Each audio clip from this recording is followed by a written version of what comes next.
Carta do apóstolo Paulo aos Efésios. Carta do apóstolo Paulo aos Efésios. Nós iniciamos há 2 semanas, interrompemos por conta da vinda aqui do pastor Valmir Alani, e hoje então nós daremos sequência. Carta do apóstolo Paulo aos Efésios, capítulo 1. Nós estamos aqui a meditar na carta do apóstolo Paulo, a qual é a coroa da teologia de Paulo, esta carta aos Efésios. Diz assim: Paulo, apóstolo de Cristo Jesus, pela vontade de Deus, aos santos que vivem em Éfeso e são fiéis em Cristo Jesus, que a graça e a paz de Deus, nosso Pai, e do Senhor Jesus Cristo estejam com vocês.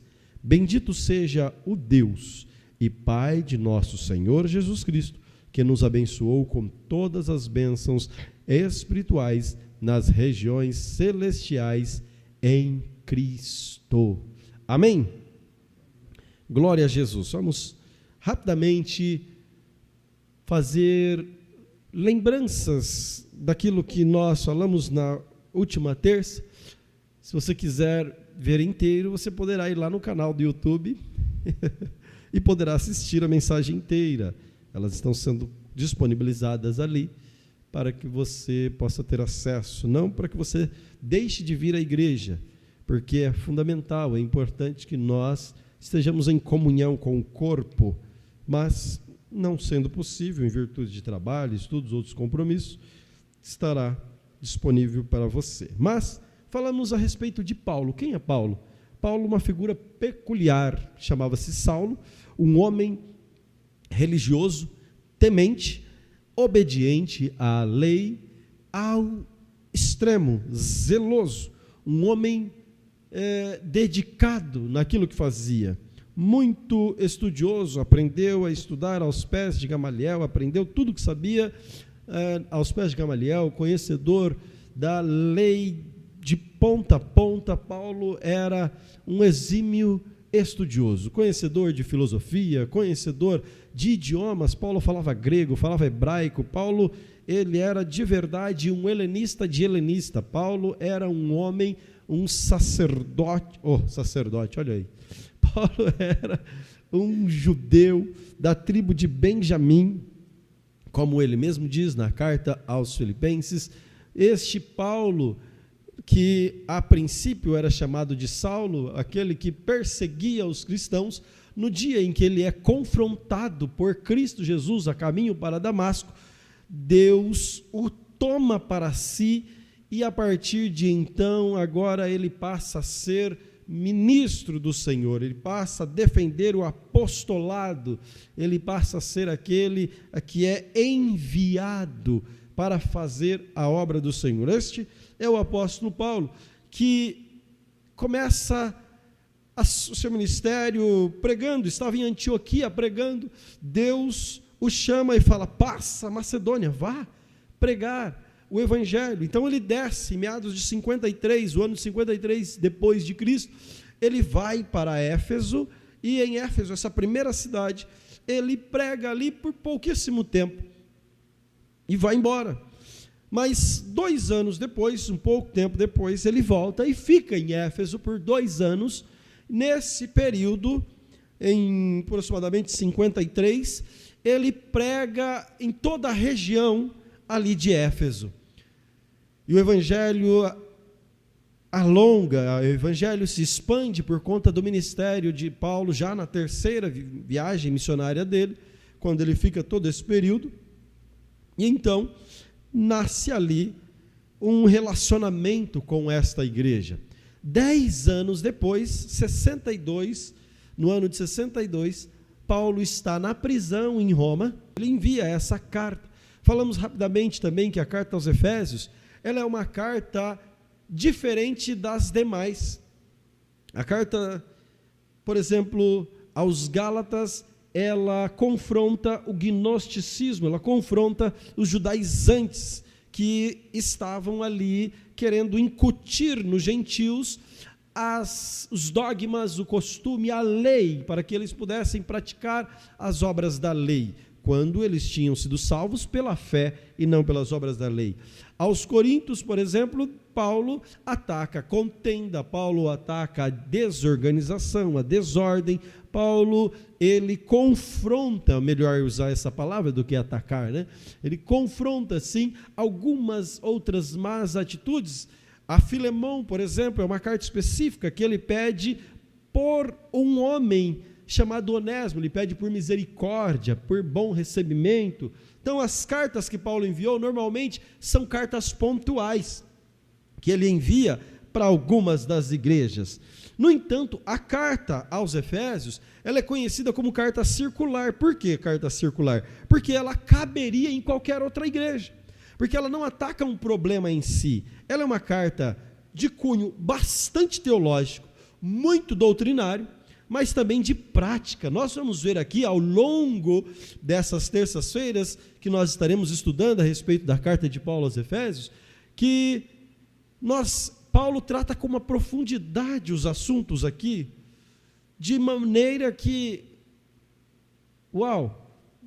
gastaremos aqui algumas terças para tentar estudar pelo menos nuances, porque nós não teremos como esgotar a profundidade desta escritura. E Paulo envia então esta carta aos irmãos em Éfeso. Também deixei claro aqui aos irmãos que esta carta de Éfeso não é aquela carta que foi enviada aos laodicenses, lembre-se disso, porque a carta que foi enviada aos laodicenses não se encontra hoje.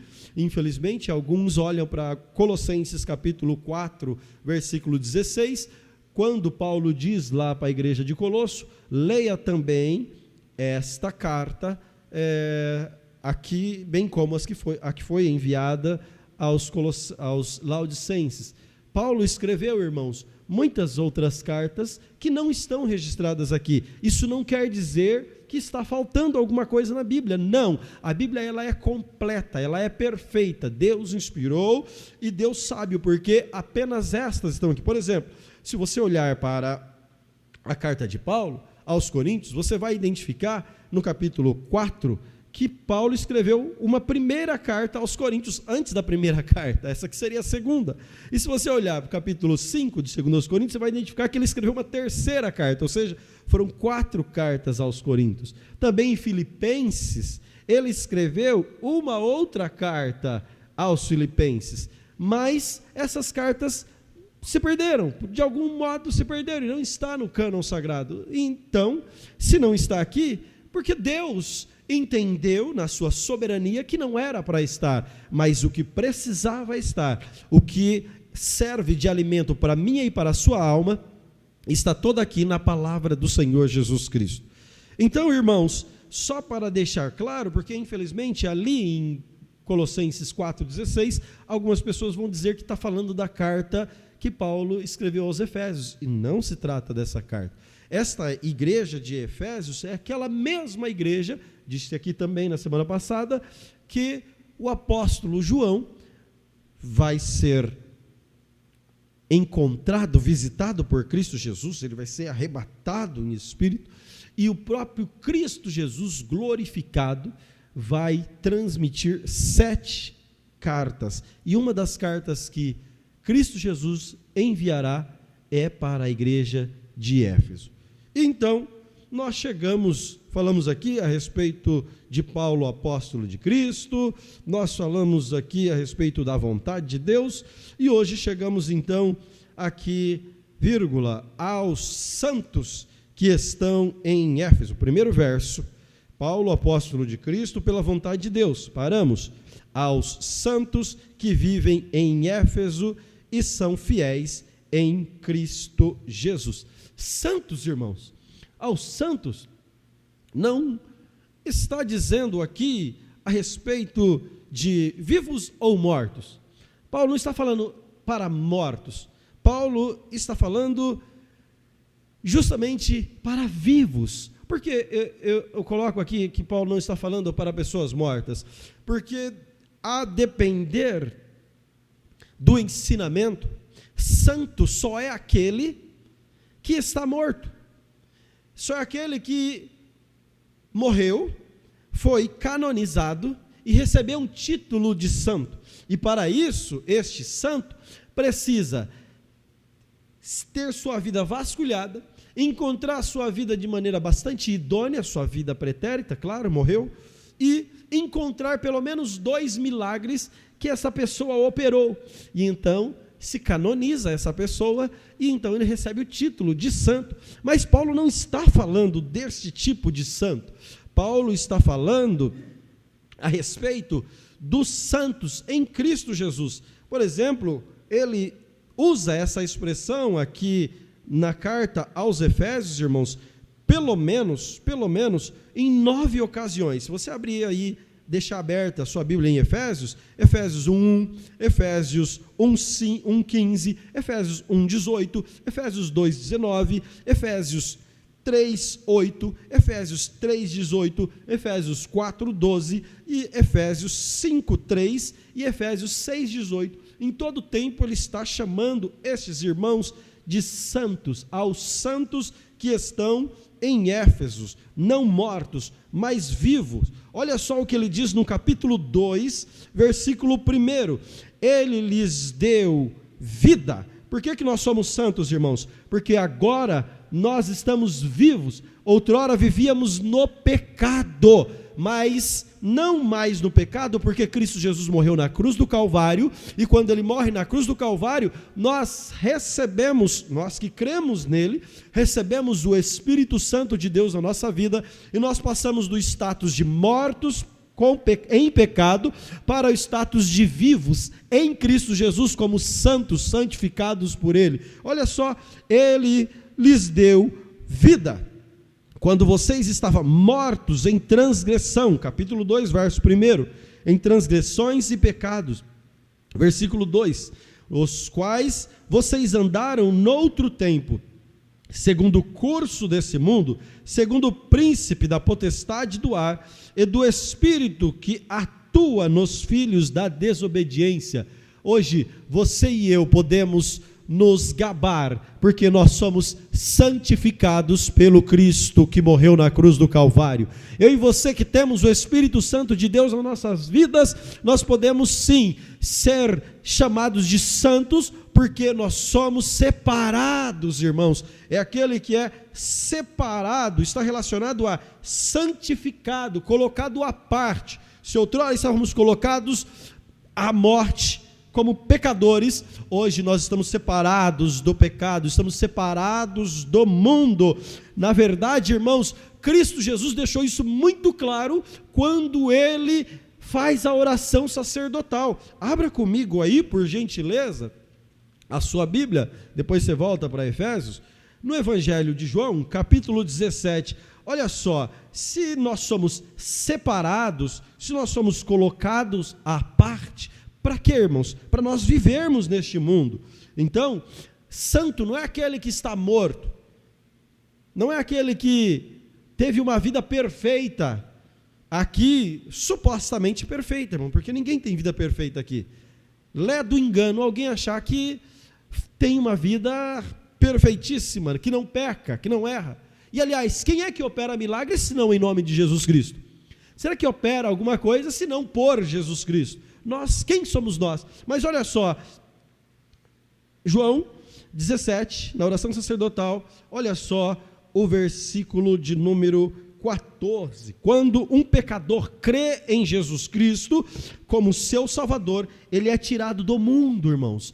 Quando alguém levanta as suas mãos e diz, eu creio no Senhor Jesus Cristo, ele é retirado do mundo e colocado em Cristo. Olha o que Jesus disse na oração. Eu lhes tenho dado a tua palavra. O mundo os odiou, porque eles não são do mundo. Veja, igreja, você não é mais do mundo, como também eu não sou. Não peço que os tires do mundo, mas que os guarde do mal. Eles não são do mundo, como também eu do mundo não sou. Ou seja, a partir do momento que nós cremos no Senhor Jesus Cristo, nós somos santos, separados deste mundo. Você pode até estar por aqui, mas você não é daqui. Você é um forasteiro, um peregrino. Então, não se acostume com este lugar, porque a sua casa não é neste lugar. Aleluia, glória Jesus. Irmãos, tem um teólogo, Wisber, ele diz o seguinte, para nós fecharmos essa questão dos santos. Por que santos? Como assim santos? Como assim separados? Como assim estar apartado de algo? Como assim viver nesse mundo e não ser deste mundo? Ele dá o seguinte exemplo, é como um mergulhador, ele existe e atua num ambiente que é estranho para ele. Imagine só, a pressão, eu não sei, mas imagine só um mergulhador da Marinha, um mergulhador da Petrobras, que vai lá nas profundidades das águas para fazer o seu trabalho. Está num ambiente completamente diferente do seu habitat natural. Ele não é um peixe. Ele precisa de equipamentos apropriados, senão o pulmão dele explode, senão a caixa torácica dele vai virar um negócio, vai morrer afogado. Mas ele consegue sobreviver por tempos. Acho que hoje tem oxigênio para horas, não sei. Mas deve ter horas e horas lá exercendo ali. Ó, tem um bombeiro ali que sabe disso. Deve fazer os mergulhos da vida aí, para salvar pessoas que se inventam em nadar e não sabe. Mas é como se fosse um mergulhador. Ele existe num ambiente que lhe é estranho, mediante o uso de equipamento especial. Nesse caso, irmãos, o nosso equipamento especial, sabe qual é? O Espírito Santo de Deus, para nós vivermos neste mundo. Se você não tiver o equipamento especial para viver neste mundo, irmãos, você vai morrer com este mundo, assim como o mergulhador, se ele não tiver um equipamento especial, ele morre afogado nas profundezas das águas. Então o crente que não tem o Espírito Santo de Deus, está correndo um risco muito grande de morrer com este mundo.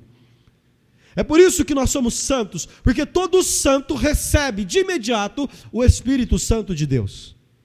Toda vez que alguém aceita Jesus, crê no Senhor Deus, ele recebe a presença do Espírito, que começa um processo na vida dele. Ele é santificado. É João 3, irmãos. Jesus Cristo ensinou isso lá em João 3 para Nicodemos. Recebe o Espírito Santo e então começa um processo de nascimento. Ele nasce de novo, que é imediato, e aí tem o processo de santificação na vida dele. Mas o Espírito Santo de Deus inunda a alma dele de tal modo. Ou seja, todo cristão verdadeiro, irmãos, deve possuir o Espírito Santo. Quer ver? Romanos capítulo 8, versículo 9. Romanos capítulo 8, versículo 9. É impossível alguém falar que é crente, que é cristão, e não tem o Espírito Santo de Deus. Romanos 8, 9, olha o que diz aí na sua Bíblia. Leiamos. Vocês, porém, não estão na carne, mas no Espírito. Mas no Espírito. Vocês não estão mais na carne, mas no Espírito. Se de fato o Espírito de Deus habita em vocês.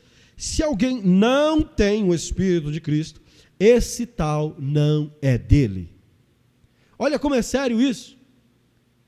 Se essa pessoa não tem o Espírito de Deus, ele nem é santo, ele não pertence a Cristo Jesus. Olha o perigo de nós não termos o Espírito Santo de Deus. Aí poderia entrar em várias outras situações de perder o Espírito Santo, mas não é o objeto hoje aqui. É só para você entender que sem a presença do Espírito Santo de Deus na sua vida, você é nada. Sem a presença de Deus na sua vida, nós somos nada. Nós somos como os mortos no mundo, mas pela graça de Deus, pela misericórdia de Deus que nos alcançou, a presença do Espírito Santo invade a nossa vida e está conosco dioturnamente. Quando eu penso em cair, quando eu penso em tropeçar, o Espírito Santo diz: Wesley, levanta, Wesley, abre os olhos, Wesley, abra os seus ouvidos, não se deixe enganar.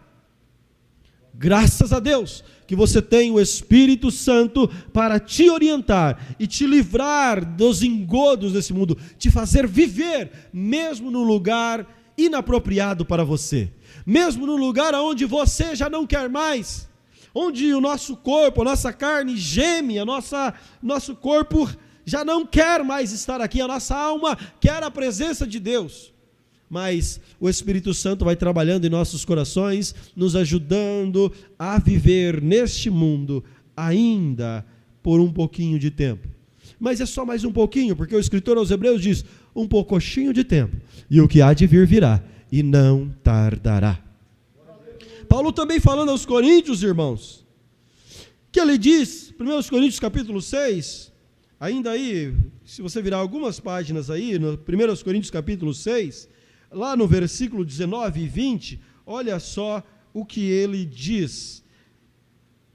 É pelo poder do Espírito Santo, é pelo poder de Deus, irmãos, é pelo poder de Deus. Versículo 19 e 20, olha só.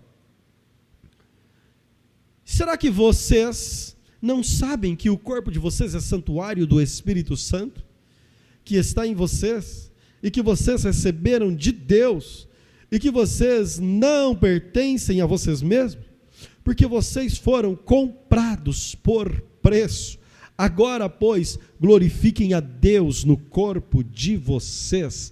Nós dependemos e somos tudo que somos por Ele, pelo Deus que nos salvou através de Jesus Cristo e nos encheu do seu Espírito Santo para nos confortar e para nos direcionar no curso deste mundo que nós estamos vivendo.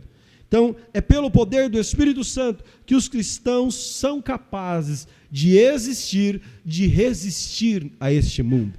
Do contrário, irmãos, eu e você já estávamos caídos. Do contrário, eu e você já estávamos perdidos. Aleluia. Glória a Jesus.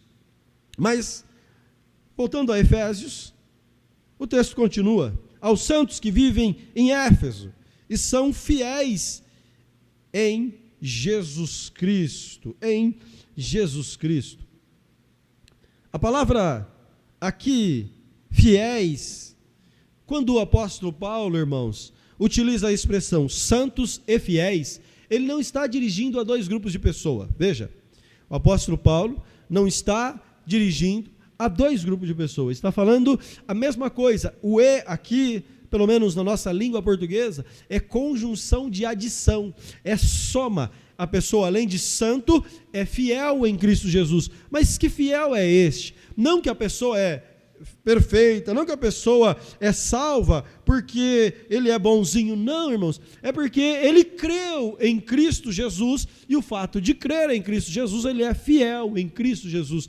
Creu no Senhor Jesus Cristo, pela fé que recebemos a salvação. Ninguém, irmãos, ninguém recebeu a salvação por outro meio, senão pela fé em Cristo Jesus. Isso fica muito claro para nós. Então, nós, como cristãos, somos santos e somos fiéis, porque cremos no Senhor Jesus Cristo. É impossível você estar aqui hoje e dizer para mim que não crê no Senhor Jesus Cristo. É impossível, a não ser que você esteja apenas aqui como um participante, como um mero espectador, mas cristão que você é, você creu no Senhor Jesus Cristo, você confiou nele, então pela fé você recebeu a salvação e consequentemente você recebeu o status de santo.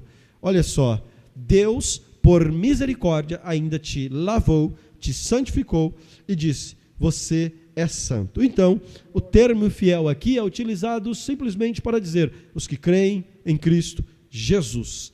E em Cristo, irmãos, em Cristo, veja, e essa carta é uma das cartas mais ricas do apóstolo Paulo, é por isso que ela é chamada de a coroa da teologia de Paulo. Nesta carta, para os irmãos terem uma ideia, só fazendo aqui uma observação, ele vai tratar praticamente de todas as doutrinas pilares da igreja, todas as doutrinas elementares, bases da igreja, que são fundamentais. Só que, irmãos, infelizmente, nossos púlpitos ficam tomados de pregações de bênção e receba, e às vezes esquecem a doutrina da palavra de Deus, que é confronto para nosso modo de viver atual, porque nós estamos, infelizmente, alguns de nós, estamos muito apegados a este receba, e não apegado ao santificar-se, não apegado a renunciar-se, não apegado a negar-se a si mesmo. E é isto que Paulo vai ensinar aqui nessa carta ao longo do caminho. Nós vamos aprender coisas maravilhosas com o apóstolo Paulo. Em Cristo Jesus, quando ele diz aqui, apóstolo Paulo, apóstolo de Cristo Jesus, pela vontade de Deus, aos santos que vivem em Éfeso e fiéis, em Cristo, o que ele está dizendo? Ele está dizendo, irmãos, que ele está qualificando apenas a situação espiritual desses crentes. Eles não mais são do mundo, eles não mais são apegados às coisas materiais, agora eles pertencem a Jesus Cristo. Agora eles estão firmados, fincados, não é à toa que Jesus Cristo diz, eles não são do mundo, porque eu do mundo não sou. Eles são meus. Nós somos de Cristo Jesus, e você poderia andar vibrando diariamente, saltitante, triunfando, porque você não pertence a esse mundo, você pertence a Cristo Jesus. Você é santo e fiel em Deus. Algumas pessoas são fiéis, são apegadas às coisas materiais, às coisas deste mundo, mas você não. Você foi lavada, remida pelo sangue de Jesus Cristo, como eleita de Deus, para ficar nele. E nós estamos nele. Glória a Jesus por isso. Aleluia. Aí ele diz assim, que a graça e a paz do nosso Pai e da do Senhor Jesus Cristo estejam com vocês. Eu quero acelerar porque eu quero pelo menos dar entrada no versículo 1. Eu sei que no versículo 3, o versículo 3, ele é o clímax principal de toda a carta, mas deixa eu falar o versículo 2 rapidamente, que é a graça. Que graça é essa, irmãos? Graça é usada aqui 12 vezes dentro dessa carta. Pode ler aí a carta aos Efésios, 6 capítulos, e grifa, 12 vezes apenas ele vai utilizar. Mas que graça é essa? É a bondade de Deus para com os indignos. Nós sempre resumimos graça a um favor imerecido, mas graça vai muito além disso. Imagine só, o amor, a bondade, a misericórdia, aquilo que nos constrange. Eu e você éramos indignos, mas pela bondade, pelo amor, pela misericórdia do Pai, Ele abriu mão do seu próprio Filho, por pessoas que estavam com as costas viradas para Ele, por pessoas que não queriam a presença dEle, por indignos, mas pela bondade, pela graça dEle, eu e você estamos aqui nessa noite. Pela graça dEle, eu e você temos o nome escrito no livro da vida, porque Ele, pela sua bondade e amor, nos alcançou primeiro. Ninguém chegou em Jesus, Ele chegou a nós. Ele chegou a nós, aleluia, aleluia. Por isso que existe até uma incoerência quando nós falamos, eu aceito a Jesus. Eu aceito a Jesus. Eu quero aceitar a Jesus. É uma força de expressão que nós utilizamos. Tem alguém aqui que quer aceitar a Jesus? Mas se nós formos estudar mesmo a fundo, essa expressão, ela entra em choque. Porque eu não aceito a Cristo, Ele me aceitou primeiro, eu recebo aquilo que Ele me deu, eu recebo Jesus Cristo como meu Senhor e meu Salvador, porque Ele se ofereceu, Ele se entregou por mim na cruz do Calvário. Eu não tenho como aceitar nada, Ele simplesmente se entregou e se colocou à disposição para mim, para você e para todos quantos crerem em seu nome. Aleluia, glória a Jesus por isso. Então, a graça, irmãos, é isso. A graça e a fé, ela permanece juntas. Olha só, ele diz, graça e paz da parte de Deus. A paz de Deus, irmãos, pelo amor de Deus, é a paz que excede todo o entendimento. Então, graça e fé, irmãos, aparecem com frequência na Bíblia Sagrada, e elas andam juntas, porque não tem como. A única maneira de experimentar a graça é por meio da fé. É por meio da fé. Está aqui, ó. Vamos ler o versículo 8? Olha o que diz. Efésios capítulo 2, versículo 8. Porque pela graça sois salvos. Porque você é bom. Porque você cursou a faculdade. porque você tem um bom relacionamento. Não. Você é salvo mediante a fé. Quando você creu em Cristo Jesus, a graça te alcançou. Porque pela graça sois salvos mediante a fé. Isso não vem de vocês. Isso não vem de vocês. Não vem. Isso não vem de vocês. É dom de Deus. Não de obras, para que ninguém se glorie. Irmãos, quem é que pode salvar-se a si mesmo? Que obra que eu posso fazer para me salvar? Não há dinheiro no mundo para pagar. Não há recursos. Não há argumento. Quer ver? Um certo jovem disse assim: mestre, bom mestre, o que eu faço para herdar o reino dos céus? Tá bom. Obedeça a seu pai, ame o Senhor teu Deus de todo o teu coração, honre teu pai e a tua mãe. Todas essas coisas eu faço, eu sigo a lei. Isso é maravilha, isso é bobagem, isso é moleza. Opa, faz bem. Então faz o seguinte: vende tudo que tem, reparte com os pobres e siga-me. O recurso está na frente, mas todo o recurso que ele tinha não pagou a salvação dele. Outro: chegarão diante de Cristo alguns e vão dizer: mestre, Jesus, Senhor, Deus, eu preguei, eu ensinei nas terças-feiras, eu pregava e as pessoas eram batizadas no Espírito Santo, eu fiz um monte de coisa. Não te conheço, apartai-vos de mim, maldito. Não há recursos, não há argumentos que possa nos salvar. Sabe o que salva? A graça de Cristo Jesus sobre nossas vidas. Eu posso ter tudo, mas se eu não tiver a graça de Deus, a presença do Espírito Santo na minha vida, eu não tenho nada. Conserve, irmãos, a presença do Espírito Santo de Deus na sua vida. Alguém fica revoltado quando nós, cristãos pentecostais, assembleianos, falamos isso: conserve. Porque alguns entendem, não é o objeto hoje, mas falaremos sobre a adoção. Paulo vai falar sobre isso aqui na carta aos Efésios. Não é o objeto hoje, mas no decorrer do assunto da carta, Paulo vai ensinar a respeito da adoção, da eleição. E quando nós falamos conserve o dom que há em ti, a salvação, a graça que você recebeu, algumas pessoas que creem em outras tendências teológicas vão dizer: como assim conserve? Porque ele já foi escolhido, ele já foi eleito, já está definido. Irmãos, a salvação já foi dada, de fato, já está garantida.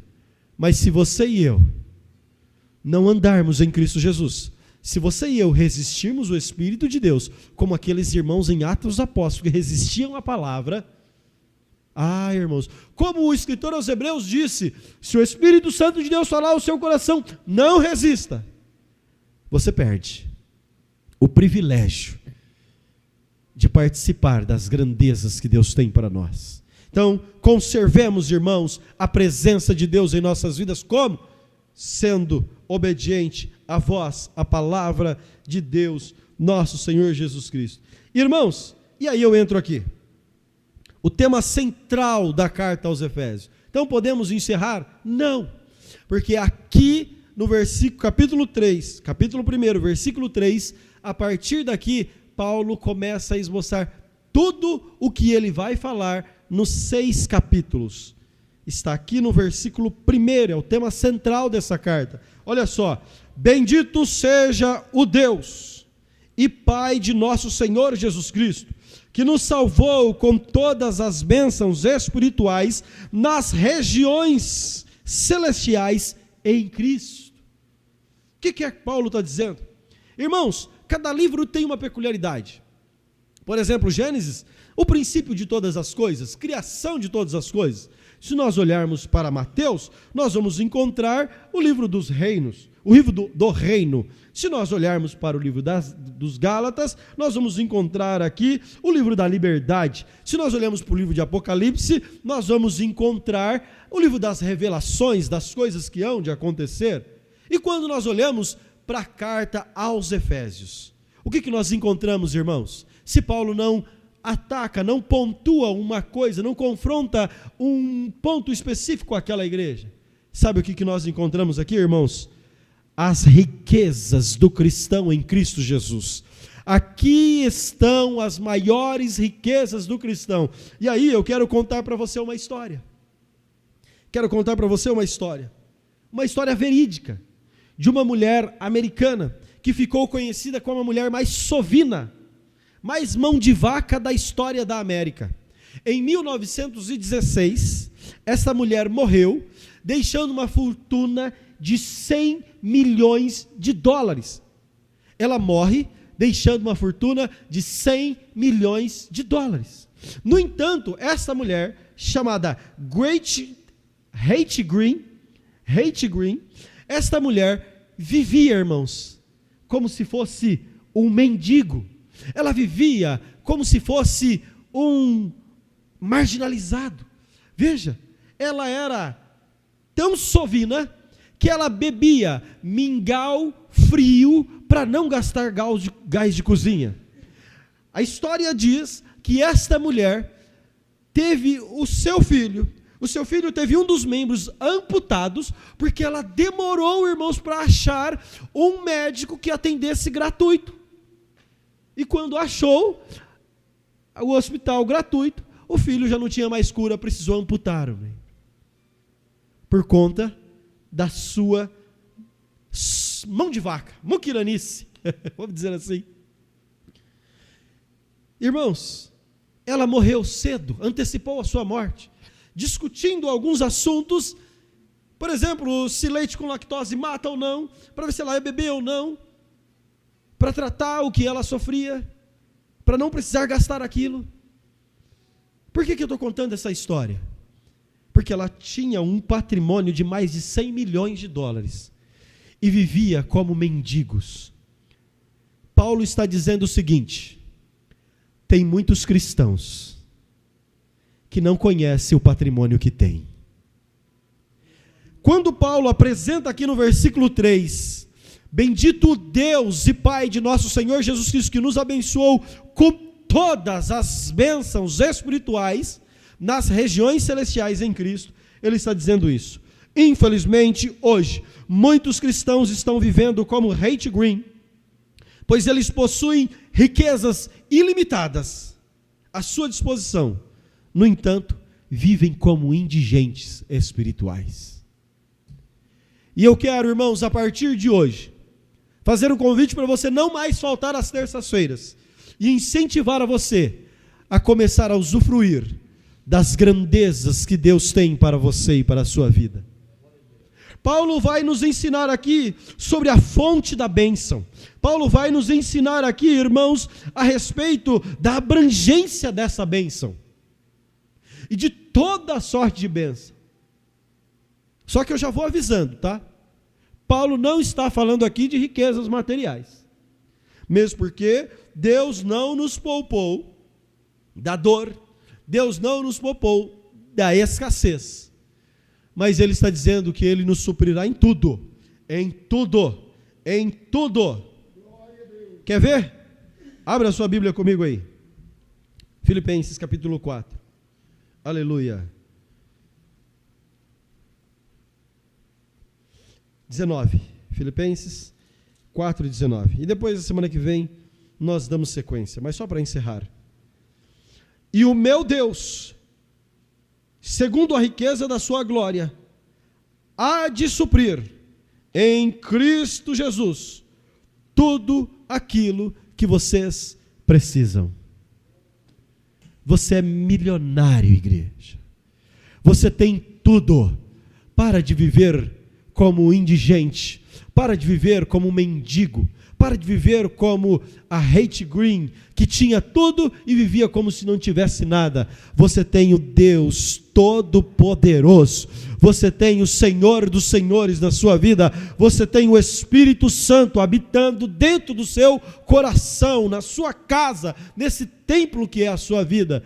Viva uma vida abundante em Cristo Jesus. Aleluia. Que Deus te abençoe grandemente.